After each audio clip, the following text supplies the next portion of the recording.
아멘. 하나님 말씀 로마서 16장 1절에서 2절입니다. 로마서 16장 1절에서 2절. 내가 갱그리아 교회 일꾼으로 있는 우리 자매 베베를 너희에게 추천하노니 너희는 주 안에서 성도들의 합당한 예절로 그를 영접하고 무엇이든지 그에게 소용되는 바를 도와줄지니 이는 그가 여러 사람과 나의 보호자가 되었음이라. 아멘. 베베라는 제목으로 함께 은혜를 나누고자 합니다. 우리는 복음을 가졌습니다. 복음은 뭐냐면 인간이 하나님을 떠난 죄를 범했고 그 배경에는 사탄마귀가 있었고 그래서 이 모양 저 모양으로 고통받다가 지옥 갈 수밖에 없었는데 하나님께서 예수님을 보내주셔서 우리의 모든 죄를 사해 주시고 우리를 괴롭히는 흑암의 권세, 사단의 권세를 깨주시고 하나님 만나는 길을 열어주셨습니다. 그렇지만 이 사탄마귀 귀신들은 아담과 하와를 넘어뜨렸던 것처럼 지금도 살아서 역사하고 있습니다.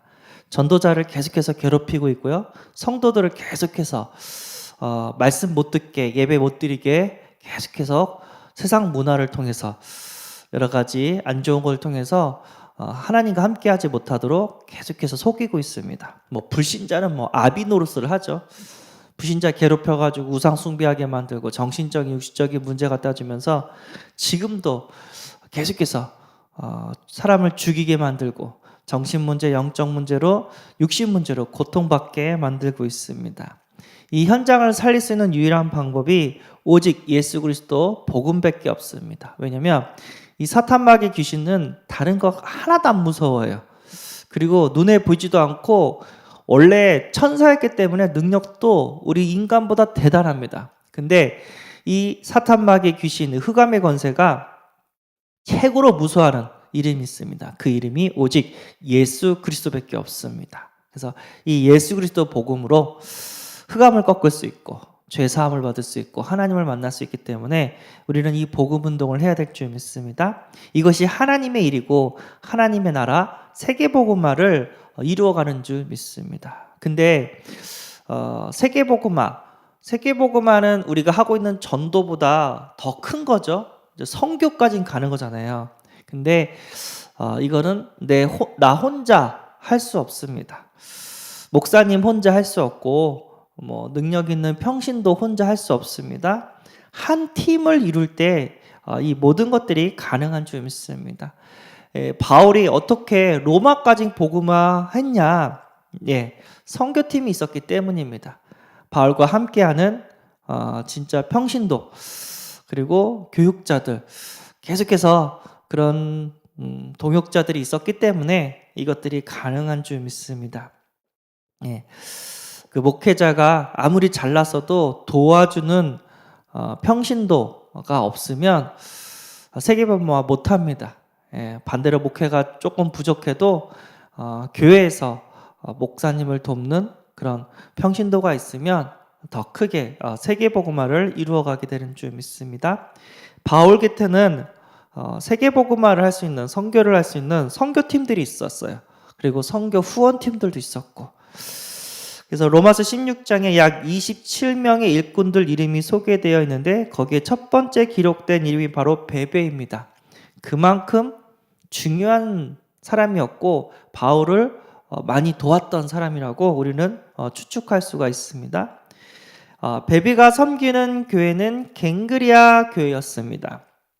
갱그리아 하니까 막연하죠? 갱그리아는 그리스 동쪽에 위치한 항구 도시로서 큰 우상 신전과 동상들이 많은 도시입니다 라고 이러는데 그래서 제가 갱그리아 찾아봤어요. 네이버에서 구글에서 찾아봤어요. 갱그리가 어디지? 했더니 보니까 그리스는 맞아요. 근데 보니까 갱그리아 위에 고린도 있고 고린도 옆에 아덴이 있어요. 갱그리아, 고린도, 아덴 같은 곳에 모여 있어요. 그래서 고린도 아덴의 그런 거기도 항구 도시니까 그런 영적인 상태가 그대로 갱그리아 있겠구나. 우리가 알다시피 아덴 하면 아덴 신전 있잖아요, 그렇죠? 고린도도 이제 항구 도시고 아덴에 바로 옆에 붙었고 갱그리아도 그 바로 옆에 붙어있던 위치상입니다. 그러니까 갱그리아, 고린도, 아덴은 당연히 항구 도시니까 사람이 외국인들도 많겠죠. 사람도 많고 그리고 신전이 있고 외국인들이 섬기는 각종 우상들이 있고 또 이렇게 우상 숭배가 만연한 그 곳이라고 예상을 하면 맞게 되는 줄 믿습니다. 그래서 흑암으로 어두운 도시에 갱그리아 교회가 세워졌고 거기에 베베 일꾼이 일어났습니다. 근데 이 베베는요 자매래요. 대단합니다. 왜 대단하냐면은 바울의 보호자가 됐고 그리고 바울이 아까 얘기했죠. 갱그리아, 고린도, 아덴 같은 곳이라고 고린도에서 편지를 썼어요.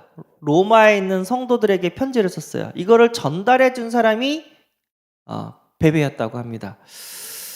대단하죠. 여자의 몸으로 고린도에서 아덴까지 이거를 전달했다고 합니다. 그 당시 고린도에서 바울이 로마서를 썼는데 3차 전도 여행 때 쓴 거예요. 바울의 3차 전도. 그리고 3차 전도 되면 어느 정도 제자들이 많이 이렇게 세워진 상태죠. 1차 끝나고 2차 끝나고 3차 끝나고 예루살렘에 가서 이제 감옥에 가서 가이사 앞에 서리라 해가지고 이제 4차에서 로마로 가요. 그러면 예상컨대 바울은 로마에 간 적이 없어요. 이 시점에는 로마에 간 적이 없어요. 그런데 바울의 제자들이 로마에서 복음화를 한 거예요. 로마 성도들이 생긴 거예요. 로마 교회가 생긴 거예요. 그러니까 그 얘기를 듣고 이제 이게 복음을 전하다 보면 현장의 문제들을 다 알잖아요. 내가 비록 로마에 가보지 않았지만 로마에 어떤 문제가 있을 거라는 것을 바울이 예상을 하는 거예요. 예를 들어서 이게 복음이랑 그 유대 율법이랑 서로 마찰이 일어난단 말이에요. 복음으로 구원받는데 그래도 할례를 받아야 된다. 이런 유대인들이 같이 신앙생활을 하고 있을 거예요. 유대인들도 로마에서 신앙생활하고 또 로마 사람이 또 유대인을 통해서 구원받은 그 사람도 같이 신앙생활하는데 여러 가지 교리가 맞지 않는 교리들이 있어서 갈등이 일어났을 거예요. 싸움이 일어났을 거예요. 모든 교회가 다 그랬으니까. 그래가지고 그걸 정리해주기 위해서 로마서를 신앙의 그런 기준으로 로마서를 써준 거예요. 바울이. 그래서 이 로마에 있는 교회 성도들이 지금 여러 가지 문제로 다툴 건데 그걸 신학을 정립을 해주고 싶어가지고 로마서를 썼어요. 아주 중요한 거죠. 그러니까 지금도 그 베베가 로마서를 전해줬고 지금도 성경으로 남은 거예요. 그래서 신약의 복음이 뭐냐?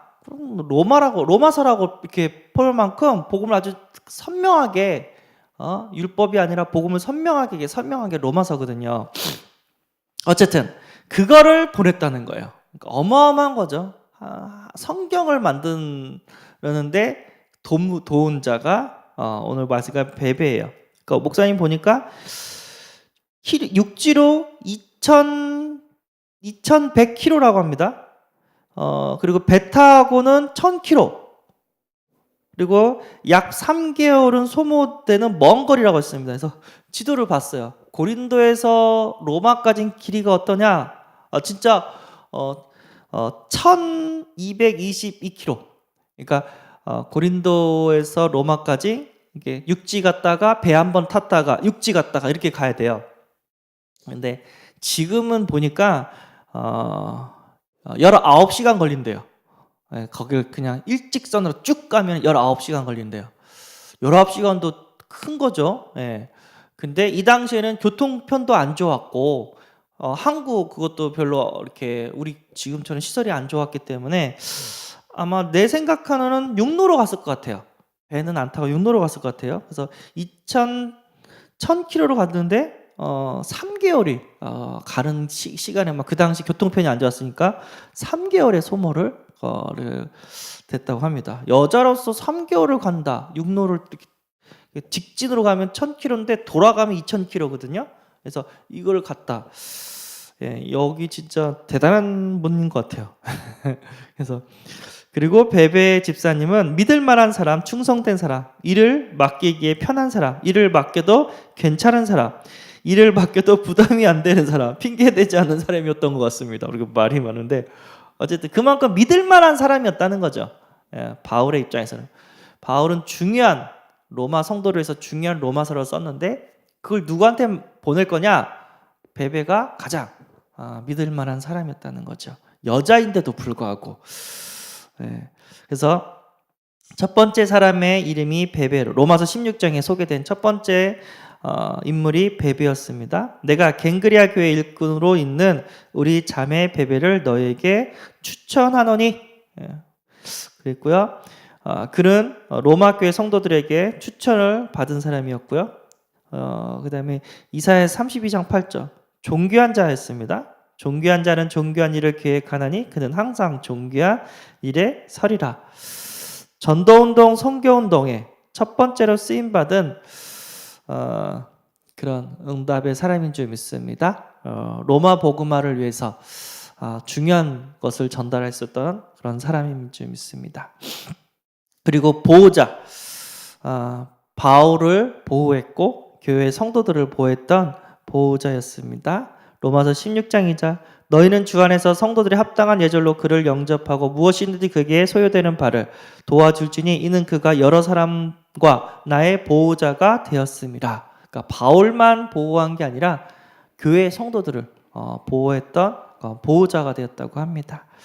당시 여자로서 전도자를 보호하고 성도들을 보호하는 그런 큰 역할을 했습니다. 그래서 그때나 지금이나 여자 성도님이 더 크게 쓰임받는 것 같습니다. 예. 베베는 바울이 선교 사역을 하는데 어려움이 있을 때마다 바울과 여러 성도들의 보호자, 방패망이 되어 주었습니다. 우리는 그 은혜로 지금의 이 성경 말씀을 우리가 받게 된 줄 믿습니다. 그러니까 하나의 작품을 남긴 거죠. 전도 작품을. 그래서 그 배경에는 바울이 썼지만 바울을 도왔던 그런 평신도 그 팀이 있었기 때문에 이게 모든 것들이 가능한 줄 믿습니다. 우리가 세계복음을 하지만 목사님 한 분으로 되어지는 것이 아니라 전 성도가 원네스 되었을 때 우리가 진짜 전도, 선교, 세계복음화 237 5천 족속을 살리는 역사를 우리가 보게 될 줄 믿습니다. 그리고 우리가 또 다민족 선교회도 하잖아요. 그래서 오늘 주일날 예배 다 끝나고 또 다민족 선교회 교육관에서 또 모였는데 우리 교회가 베베처럼 원네스 된다면 많은 그런 세계복음화 선교의 축복을 누리게 될 줄 믿습니다. 그래서 하나님 우리가 원네스 되어지게 하시고 목회자와 함께 이 사역을 사도행전에서 역사했던 이 사역을 동일하게 응답받게 하옵소서. 그러면 승리하게 될 줄 믿습니다. 기도하겠습니다. 하나님, 보호자 베베처럼 목회자를 돕고 성도들을 도우며 인생 작품을 남기게 하여 주옵소서. 베베 때문에 로마서가 전달되어졌고 로마서가 성경이 되었던 것처럼 많은 믿음의 영향을 받았습니다. 우리의 인생이 이렇게 쓰임받는 인생이 되게 하여 주옵소서. 우리 주 예수 그리스도의 이름으로 기도드리옵나이다. 아멘. 하늘에 계신 우리 아버지여, 이름이 거룩히 여김을 받으시오며 나라의 임하옵시며 뜻이 하늘에서 이룬 것 같이 땅에서도 이루어지리라. 오늘날 우리에게 일용할 양식을 주옵시고 우리가 우리에게 죄 지은 자를 사하여 준 것 같이 우리 죄를 사하여 줍시고 우리를 시험에 들게 하지 마옵시고 다만 악에서 구하옵소서. 대개 나라와 권세와 영광이 아버지께 영원히 싸움나이다. 아멘.